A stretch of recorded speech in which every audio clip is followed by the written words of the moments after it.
Totoo nga. Totoo? Korean barbecue. Ha? Korean barbecue. Ganda nga. Buti nga maganda-ganda pa yung laro ko kanina eh. Pero this last night talaga. Grabing yung tiyan ko. Tsaka hanggang kanina umaga. Ano? First win from the Phoenix sa last season's qualified. Yun lang. Actually, syempre, kumbaga bumawi. Oo, bumawi. Pero syempre, ang pagkakabawi namin, hindi sila kompleto. Kumbaga, mas naging agresibo lang kami. Dahil sa kulang-kulang sila, dahil pag kami napagod, may papalit sa amin in the bench. Sa kanila ko konti lang yung rotation nila eh. Diba? Kaya, double na tayo na. Hindi ka din-extros o hospital?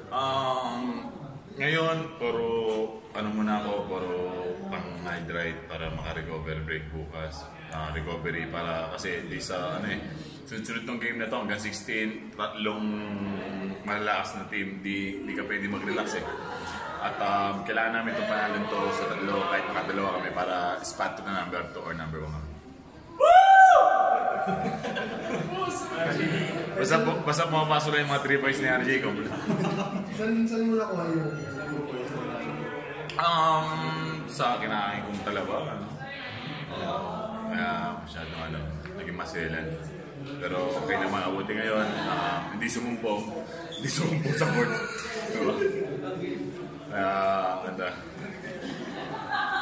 Yung mo yung next 3 games na rin sa Miguel doon makikita ko ano yung character of team nyo? Oo, siyempre. Kailangan namin yung tatlong mataas na team.